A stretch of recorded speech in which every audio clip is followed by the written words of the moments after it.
Bonjour à tous et bienvenue sur la chaîne C'est quoi football. J'adore ce son. Vidéo pronostic des matchs de la 37e journée de Ligue 1 avec le fameux multiplex, mais il y aura une exception, Guingamp-OM, car l'OM a eu une faveur de la Ligue pour commencer une journée plus tôt le match de Ligue 1, donc qui sera le vendredi 11 mai à 20h45, pour avoir une journée de récupération en plus pour la finale de l'Europa League. Et Jacori, tu pourras appeler Jean-Michel Aulas pour avoir, pour lui dire merci, hein, voilà. Et oui, c'est un coup de Jean-Michel Aulas tout ça. Donc, on va commencer par ce match, donc Guingamp-OM. Je pense que l'OM va le faire. Ça va être difficile à Guingamp parce que c'est toujours compliqué un déplacement à Guingamp. Mais je pense que l'OM va le faire. Ils sont toujours à l'agnac. Ils arrivent toujours.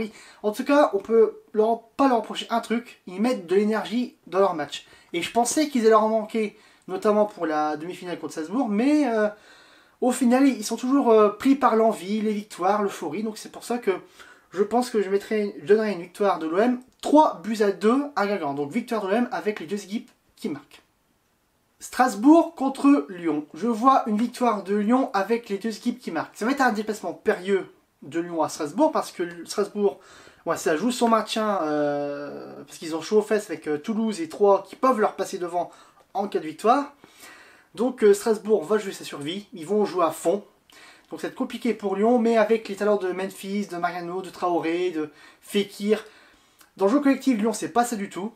Mais tu auras toujours un but qui vient d'ailleurs. Enfin, tu auras toujours un truc qui va faire que les talents individuels de Lyon vont faire qu'ils vont marquer. Donc je vois une victoire de Lyon avec les deux équipes qui marquent. Je dirais une victoire de Lyon 3-1 à Strasbourg. Amiens contre Metz.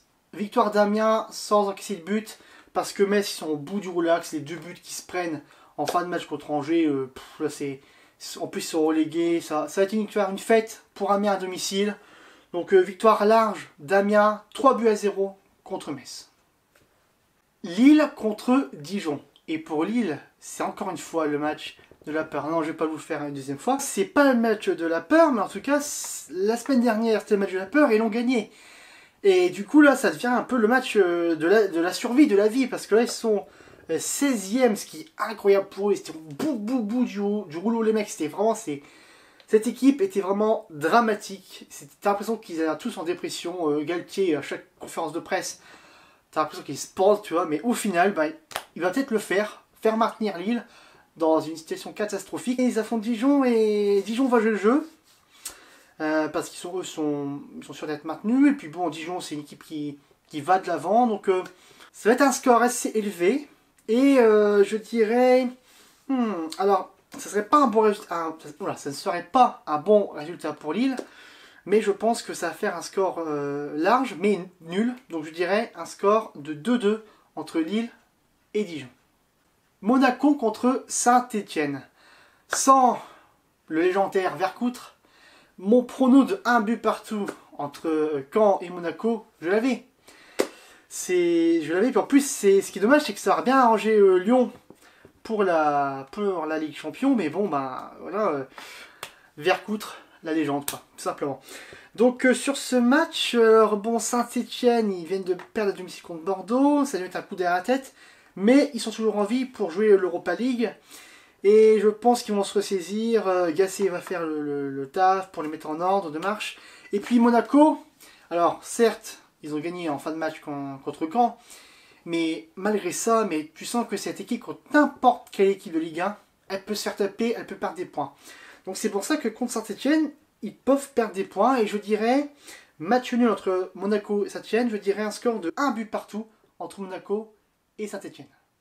Bordeaux contre Toulouse. Là par contre, c'est le match de la peur. Parce que Toulouse a très chaud. Ils sont 18e et barragistes de Ligue 1.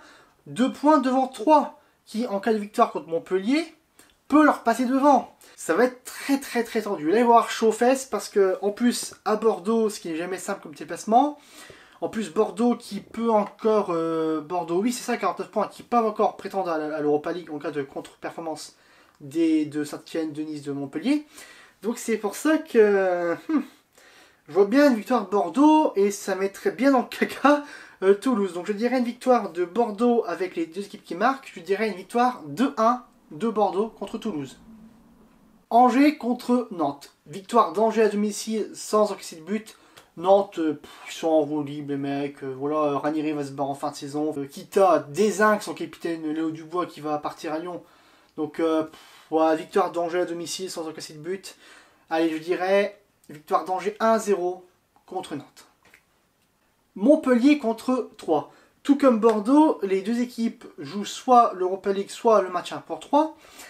Et du coup, là pareil, je vois une victoire de Montpellier à domicile contre Troyes, sans encaisser de but. Je veux dire Montpellier 2, 3-0.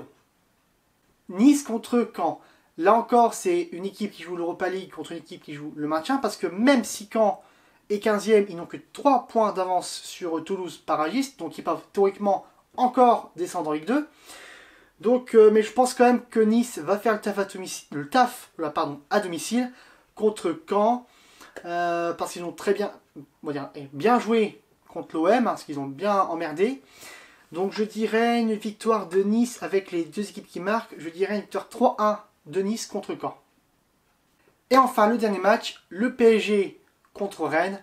Là ça va être branlé, fessé, déculotté, tout ce que vous voulez de Rennes au Parc des Princes, parce que le soir où le PSG va recevoir le trophée de champion de France, ça le foutrait mal de faire un match nul, pire une défaite contre Rennes. Donc ça va faire le taf à domicile, ils vont faire le spectacle. Allez, j'ai envie de dire une victoire bien nette du PSG à domicile, sans prendre de but. Allez, on va dire une victoire du PSG 5-0 contre Rennes. Voilà, j'espère que cette vidéo prono vous a plu. Si c'est le cas, n'oubliez pas le pouce bleu. Abonnez-vous à la chaîne en cliquant ici, en activant la petite cloche pour les notifications. Si vous voulez réagir, vous savez comment faire, en disant vos pronos, ou dire simplement bonjour, faites comme vous voulez. Et pour ceux qui veulent me parler via Twitter, mon Twitter est dans la description. Et puis moi je vous dis à plus pour une prochaine vidéo. Bon week-end à tous et bon multiplex. Allez, salut!